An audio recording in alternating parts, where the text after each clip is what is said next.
Vinayaka missions Kirupananda Variyar engineering college Salem campus 2026-27 கல்வியாண்டிற்கான admission நடைபெறுகிறது.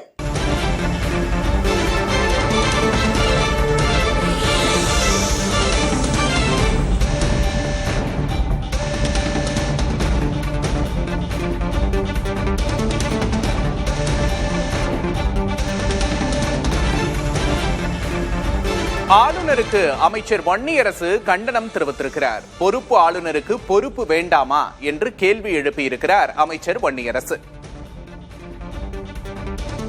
பொறுப்பு ஆளுநருக்கு பொறுப்பு வேண்டாமா என்று சமூக நீதித்துறை அமைச்சர் வன்னியரசு கேள்வி எழுப்பியிருக்கிறார். மதுரையில் அரசு அதிகாரிகளோடு பொறுப்பு ஆளுநர் அர்லேக்கர் ஆய்வுக் கூட்டம் நடத்தியதற்கு அவர் எதிர்ப்பு தெரிவித்திருக்கிறார். பொறுப்பு ஆளுநருக்கு பொறுப்பு வேண்டாமா என்று மக்கள் கேள்வி எழுப்பும் வகையில் ஆளுநரின் செயல்பாடு இருப்பதாக அவர் தெரிவித்திருக்கிறார்.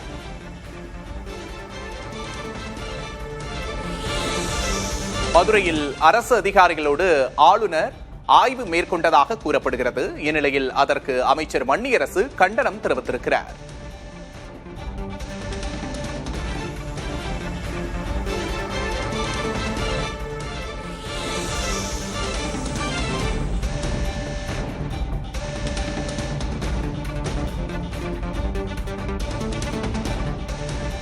கூட்டாட்சி தத்துவத்தை ஒழிக்கும் வேளையில் ஒன்றிய அரசு ஈடுபட்டு வருகிறது என்று அமைச்சர் வன்னியரசு காட்டமாக கருத்து தெரிவித்துள்ளார்.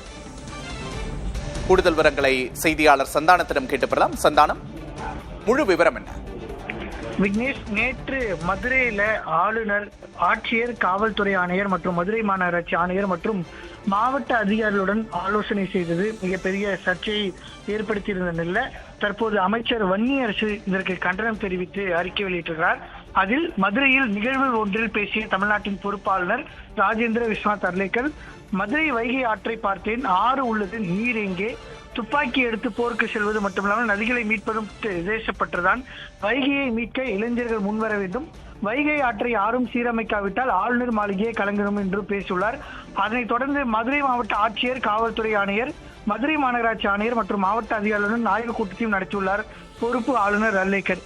கேரளாவின் ஆளுநராக உள்ள அர்லேக்கர் கடந்த மார்ச் 12ஆம் தேதி தமிழ்நாட்டின் பொறுப்பு ஆளுநராக பதவியேற்றார். பொறுப்பு ஆளுநருக்கு பொறுப்பு இருக்க வேண்டாமா என்ற தமிழ்நாட்டு மக்களின் கேள்வி எழும்படி அவருடைய செயல்பாடுகள் அமைந்துள்ளது என்றும், மும்மொழி கொள்கை எனும் பெயரில் இந்தி திணிப்பு, தலித்கள் மற்றும் பிற்படுத்த சமூக மாணவர்களின் கல்வியை சீர்குலைக்கும் குலக்கல்வி என சனாதன கருத்தியலை கொண்ட புதிய கல்விக் கொள்கையை தமிழ்நாடு அரசு ஏற்றால்தான் ஒருங்கிணைந்த கல்வி திட்டத்தின் கீழ் நிலுவையில் உள்ள 3284 கோடி நிதியை வழங்குவோம் என்று ஒன்றிய அரசு சொல்லி வருகிறது.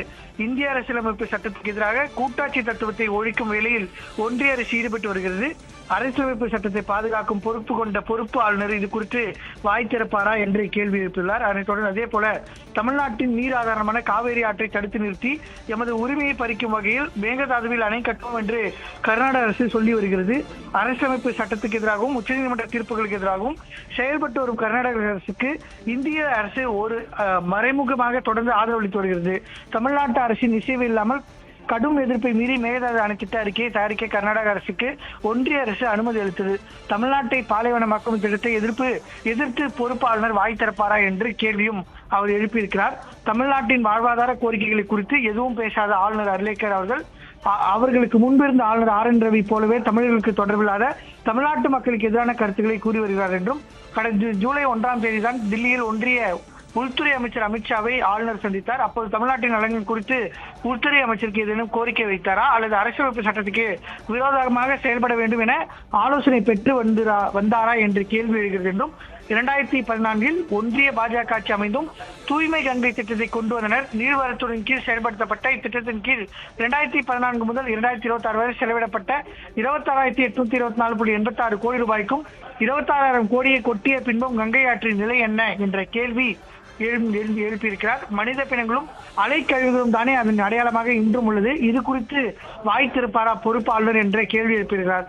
காவேரி உரிமையை பாதுகாப்பது வைகையை மீட்பது, தாமிரபரணியை போற்றுவது ஆகிய கடமையில் தமிழ்நாடு அரசு பார்த்துக் கொள்ளும் என்றும் எமது முதல்வர் அவர்கள் அதற்கான திட்டங்களை உத்திகளை மேற்கொள்வார். ஆளுநர் முதல்வருக்கு ஆக்கப்பூர்வமான ஆலோசனைகள் சொல்லலாம். அதை விடுத்து அதிகாரிகளை வரவழைத்து ஆய்வுக் கூட்டங்களை நடத்த முயற்சிப்பது மக்களால் தேர்ந்தெடுக்கப்பட்ட புதிய அரசை அவமதிப்பது மட்டுமில்லாமல் ஜனநாயகத்தை அவமதிக்கு போக்கும் என்றும் தமிழக வளர்ந்த மதுரையில் வசுதேவை குடும்பம் என்ற தமிழர்களுக்கு பாடம் எடுத்துள்ளார் பொறுப்பு ஆளுநர் அர்லேக்கர். புறநானூறு சொல்லும் யாதும் ஊரே யாவரும் கேளீர் என எல்லோரையும் நேசிக்கும் தமிழர்களுக்கு தேசபக்தி குறித்து பாடம் எடுக்க தேவையில்லை என்று ஒரு காட்டமான அறிக்கையை அமைச்சர் வன்னியரசு வெளியிட்டிருக்கிறார். கூடுதல் விவரங்களுக்கு நன்றி Santhanam. Vinayaka missions Kirupananda Variyar engineering college Salem campus 2026-27 கல்வியாண்டிற்கான அட்மிஷன் நடைபெறுகிறது.